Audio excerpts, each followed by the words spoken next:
প্রকাশ্য দিবালোকে প্রকাশ্যে মদ, গাঁজা এমনকি হেরোইন বিক্রি হওয়ার অভিযোগ দীর্ঘদিন ধরে করে আসছিলেন বনগাঁর 18 নম্বর ওয়ার্ডের বাসিন্দারা। নতুন প্রজন্ম থেকে বয়স্ক সবাই নেশায় বুঁদ হয়ে অসামাজিক কাজের সঙ্গে জড়িয়ে পড়ছিলেন, এমনকি ঘটছিল মৃত্যুও। আর এ নিয়ে ক্ষোভের পারদ বেড়েই চলেছিল। বুধবার এই ক্ষোভের বহিঃপ্রকাশ চূড়ান্ত আকার নিল বনগাঁর মিলনপল্লী পার্কিং এলাকায়।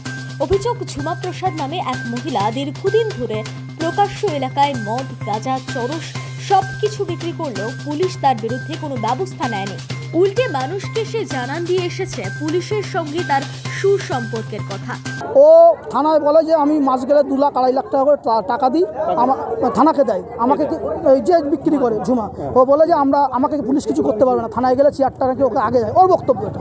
তো সেইখানে দাঁড়িয়ে যখন ওকে বলা হয় তখন ও কাউরে কোনো দাম দেয় না, যে বন্ধ। এবার থানা পুলিশের সঙ্গে আছে এসব বলছে। এখানে মা মেয়ে তিনজন মহিলা, একজন পুরুষ ওই দিক থেকে আসে, কালীতলার ওই দিক থেকে।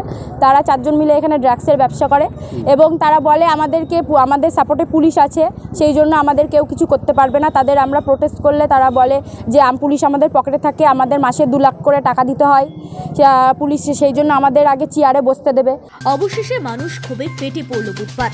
মানুষ আইন নিজের হাতে তুলে নিয়ে অভিযুক্ত হেরোইন বিক্রেতা ঝুমা প্রসাদের দোকানে আসা এক মাদকদ্রব্য ক্রেতাকে আটকে রাখে। অবস্থা বেগতিক দেখে চম্পট দেয় মাদক দ্রব্য বিক্রেতাকারী মহিলা। ক্ষোভ কমেনি এলাকাবাসীর। তারা মিলনপল্লী সংলগ্ন জাতীয় সড়ক বনগাঁ ঝাউডাঙ্গা রোড অবরোধ করে। বিরাট পুলিশ বাহিনী এলাকায় আসে। মানুষের ক্ষোভ এতেও কমেনি। তারা দৃষ্টান্তমূলক শাস্তির দাবি করতে থাকে। এরই ফাঁকে পুলিশ ব্যবস্থা নিতে উদ্যত হলে পুলিশের সঙ্গে খণ্ডযুদ্ধ বেঁধে যায় আইন ভঙ্গকারীদের একাংশের। অবশেষে পুলিশ ঝুমা প্রসাদ ও ক্রেতাকে আটক করে। উল্লেখ্য, বনগাঁর মিলনপল্লী পার্কিং এলাকায় সাধারণ মানুষের ক্ষোভ বেড়ে ওঠার সুদীর্ঘ প্রেক্ষাপট রয়েছে।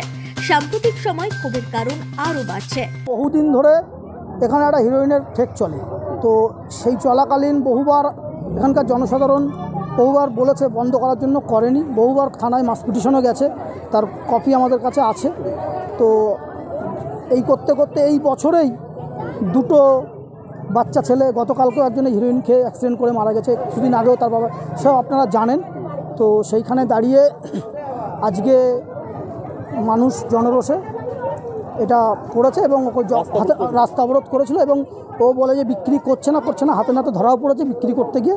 ওকে অ্যারেস্ট, ওই কি ঝুমা প্রসাদ বলে যে থাকে এখানে, ওই হিরোইনের ঠেকটা চালায়। ইভেন ওর ছেলেটাও ওই হিরোইন খেয়ে মারা গেছে। ও যে পাড়াতে থাকে সেই পাড়াতেও 2-3টে ছেলে মারা গেছে। আমার অপোজিটের পাড়াতেও 3-4টে ছেলে মারা গেছে। তো এইভাবে এই পর্যন্ত 8 জন মারা গেছে। একজন ড্রাগস কিনতে এসছে, সেও এখানে তাকে ধরে রাখা আছে। যে কিনতে এসছে, যে বেচছে, তাদের দুজনের মাল সহ ধরা হয়েছে যে সে এখানে ড্রাগস কিনতে এসছে। এবং আমরা আমজনতা চাই এখানে যেন ড্রাগসের ব্যবসা না হয়, কারণ এখানের অনেক ছেলে মেয়ে মারা গিয়েছে এই ড্রাগসের জন্য। পুলিশ তাদেরকে নিয়ে গেছে। আমাদের একটাই দাবি, ওরা যেন ছাড়া না পায়, এখানে যেন ওরা বাস করতে না পারে, এখানে যেন ওরা ড্রাগসের ব্যবসা আর যেন না হয়, আর এখানে থাকলেও যেন ওরা এখানে ড্রাগসের ব্যবসা না করতে পারে। ঠিক আছে। ঠিক 2.5 মাস আগে বনগাঁ 18 নম্বর ওয়ার্ডে নেশাগ্রস্ত অবস্থায় জনৈক অমল বিশ্বাস তার পুত্র আশিসকে ইট দিয়ে থেতলে খুন করেছিলেন। বাংলা বছর শুরুর দিন একই এলাকায় বাইক দুর্ঘটনার শিকার হয়ে মৃত্যু হয় 2 যুবকের। অভিযোগ ওঠে নেশাগ্রস্ত অবস্থায় বাইক চালাতে গিয়ে মৃত্যু হয় তাদের। মানুষ এরকম পরিস্থিতিতে তাই আইন হাতে তুলে দিয়েছে বলে দাবি বিজেপি নেতাদের। এই 18 নম্বর ওয়ার্ডে এই হিরোইন মদ বিক্রির জন্য আপনারা কদিন আগেই খবর করেছেন। বাবা ছেলেকে মেরে ফেলে দিয়েছে। বাবাও নেশাখোর, ছেলেও নেশাখোর। নেশাগ্রস্ত অবস্থায় ছেলে শুয়েছিল, খুন করে দিয়েছে এই 18 নম্বর ওয়ার্ডে।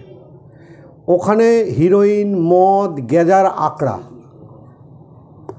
বারবার ওরা ডেপুটেশন দিয়েছে, একাধিকবার পুলিশকে বলেছে, পুলিশ প্রশাসন নীরব। গতকালকে একটি ছেলে ওই হিরোইন খেয়েই অ্যাক্সিডেন্ট করেছে, অল্প বয়সী ছেলে। সে এখানে সম্ভবত বাইরে কাজ করে, এখানে এসেছিল বা কোনো একটা অনুষ্ঠানে, এসে ওই বাইক চালিয়ে, ওই হিরোইন খেয়ে বাইক চালিয়ে অ্যাক্সিডেন্ট করে মারা গেছে। এলাকার লোক তো ক্ষিপ্ত হবেই, এলাকার লোক এমনিই ক্ষিপ্ত হয়ে আছে।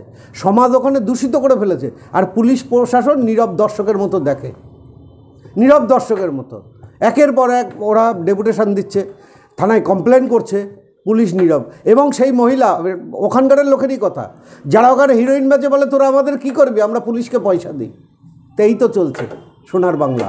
পাশাপাশি তৃণমূল সমাজ বিরোধী নিয়ন্ত্রণ করতে পুলিশকে ব্যবস্থা নিতে অনুরোধ জানিয়েছে। বিশেষ করে 18, 22 বক্সিপল্লী থেকে শুরু করে 14 নম্বরের কিছু অংশ, 9 নম্বর, ইতিমধ্যে আমরা পুলিশকে অ্যারেঞ্জ করেছি। পুলিশও চেষ্টা করছে তাদেরকে ধরার, এবং পাবলিকের কাছে যে প্রতিবাদ করেছে আমরা তাদেরকে অভিনন্দন জানাচ্ছি যে আমার বনগাঁ পৌরসভার মধ্যে কোনো এই ড্রাগের যারা কাজ করে তারা যাতে কোনোভাবে প্রশাসনের কাছ থেকে রেহাই না পায়।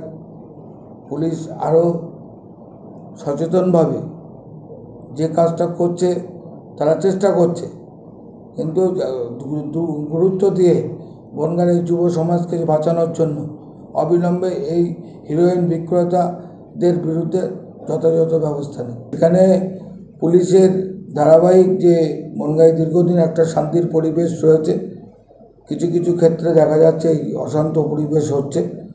যারা এই বেআইনি কাজের সঙ্গে যুক্ত তাদের বিরুদ্ধে আরও কঠোর থেকে কঠোরতম ব্যবস্থা প্রশাসন নিক, আমরা এটা চাই।